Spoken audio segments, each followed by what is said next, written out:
एवं मेरे प्रिय सहपाठियों, आप सभी का स्वागत और अभिनंदन करता हूँ। रविदास जयंती पर आप सभी को हार्दिक शुभकामनाएं। आज मैं रविदास जयंती पर उनके जीवन से जुड़ी हुई एक नाटक प्रस्तुत करने जा रहा हूँ। तो आइए हम सभी इस नाटक का आनंद लें। रविदास जी द्वारा एक उक्ति है, मन चंगा तो कठौती में गंगा। तो आइए जानते हैं कि संत रविदास जी ने यह उक्ति क्यों कही और इसका वास्तविक अर्थ क्या है। एक बार संत रविदास जूते बनाने में लीन थे। उसी वक्त उनके पास एक ब्राह्मण आए और कहने लगे, सुनो, मेरी जूती टूट गई है, इसे ठीक कर दो। और संत रविदास उसकी जूती ठीक करने लगे। फिर अचानक संत रविदास जी ने पूछा, आप कहाँ जा रहे हैं? ब्राह्मण ने कहा, मैं गंगा स्नान करने जा रहा हूँ। इस पर संत रविदास जी ने कहा, ये कौड़ी मेरी ओर से माँ गंगा को अर्पित कीजिएगा। इसके बाद ब्राह्मण अपनी जूती लेकर वहां से चला गया। ब्राह्मण ने स्नान के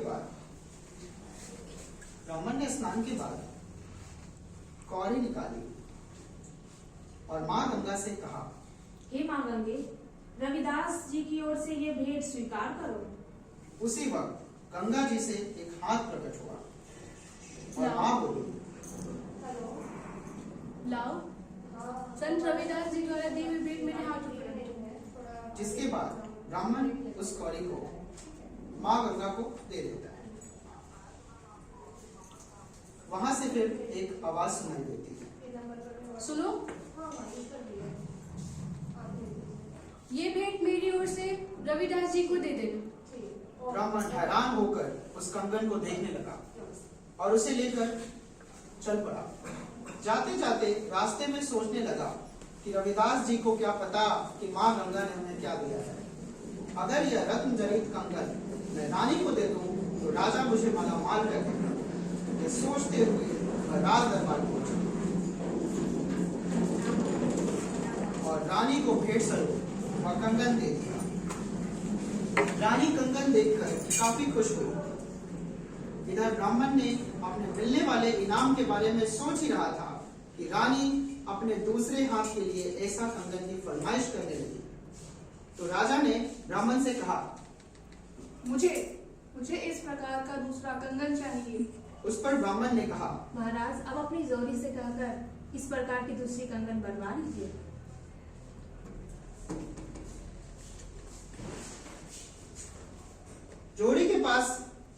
राजा जोहरी के पास गया।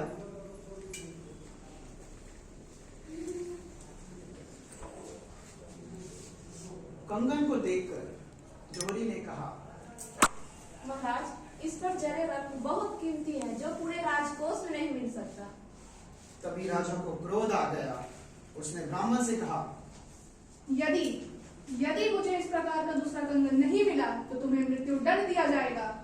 यह सुनकर ब्राह्मण की आंखों में आंसू बहने लगे। फिर ब्राह्मण ने कहा, महाराज, इस प्रकार का दूसरा कंगन तो सिर्फ संत रविदास जी ही दे सकते हैं। परंतु इस बात पर राजा को विश्वास नहीं हुआ। वे ब्राह्मण के साथ रविदास जी के पास पहुंचे। रविदास जी हमेशा की तरह अपने काम में लीन थे। ब्राह्मण ने लेटकर उनका पैर पकड़ लिया, साथ ही अपने जान की रक्षा की प्रार्थना की। रविदास जी ने जब ब्राह्मण के जीवन दान की प्रार्थना राजा से की तो राजा ने उनसे उनके जीवन दान के बदले दूसरा कंगन मांग लिया। तब संत रविदास जी ने वहां एक कठौती में जल लिया और उससे प्रार्थना करने लगे।